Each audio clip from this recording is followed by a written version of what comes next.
Hello everyone and welcome back into my kitchen.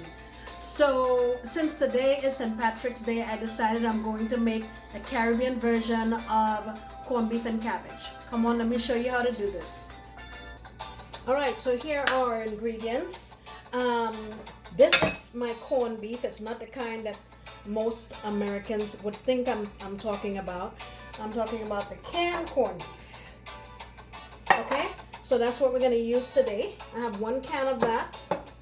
I have a half of a medium-sized cabbage that I sliced up into pieces like that. In here I have a medium onion. I also have 4 cloves of garlic. I threw in a habanero. That is optional. You don't have to use that if you don't want to.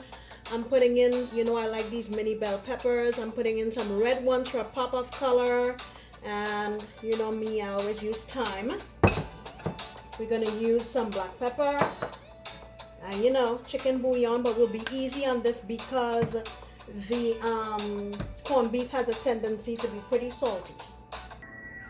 Alright, so I have my pan here on medium high, and I'm gonna go in with, I'm gonna say about 2 tablespoons of olive oil. And I'm going to go in at once with my onion, my garlic, and my pepper.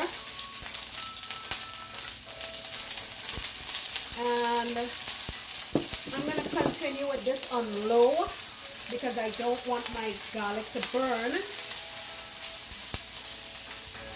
While this is going, I'm going to go in here with just a little bit of curry powder. About half of a teaspoon. This is not traditionally used, but I want to change up the flavor a little bit. I don't want it to be a dominant flavor in this dish, but just for, a little variation, a little kick. Alright, I'm going to continue on here with this just for a couple, maybe a minute and a half or so. It's been a couple of minutes.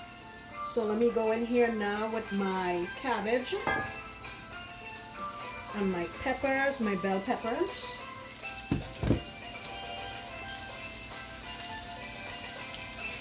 And just give this a toss. And I'm also gonna add in the leaves of my thyme. I'm gonna put the twigs in also. We can always pull them out after. Now I'm gonna add in just a little bit of my chicken bouillon. I would say maybe about a half or 3/4 teaspoon. I don't want to add too much because of the salt, like I said already in the corned beef. I'm also gonna go in here with about a half a teaspoon or so of black pepper. I have my fire here on medium low, and I'm gonna keep this going here. What I'll do is just sort of lid this up for a couple of minutes to allow that to wilt. It's been a couple more minutes and my cabbage has wilted a little. So now I'm going to go in with my corned beef. And this is the kind of meal in the Caribbean that people make and they stretch it out with vegetables and stuff. Like an entire family will be fed with this. If you can believe that. Okay, so now I have that in. I'm going to lid this up again and let it go on, I'd say medium low. Just so that beef is heated through, because essentially it's already cooked. Alright, so it's been a couple of minutes. Let me give this a turn here. I like to leave some chunks of beef in there and not break everything completely up.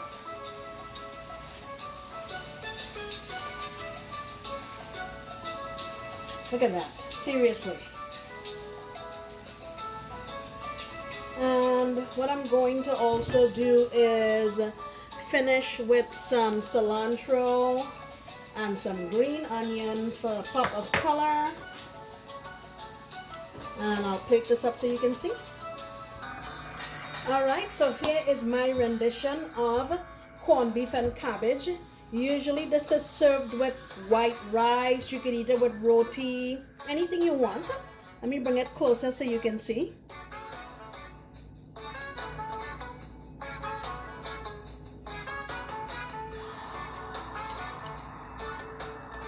This thing smells so good. You have no idea. Look at how simple that was. Alright, I am delighted to give this thing a taste for you. Look at that.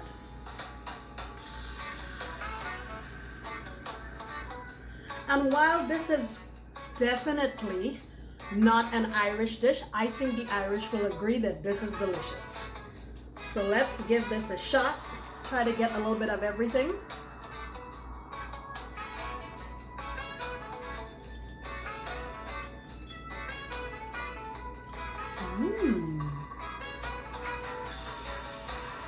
Yep. Wow. This is really nice. I could just imagine eating this with white rice, like I said, or roti, anything like that. And it's healthy. You get your veggies in. That whole dish came together in less than 10 minutes. So easy to do. Give this thing a shot, guys. Thank you so much for coming back into my kitchen. I sincerely appreciate your love and your support. And I look forward to you coming back next time when I promise to make another delicious recipe. Bye!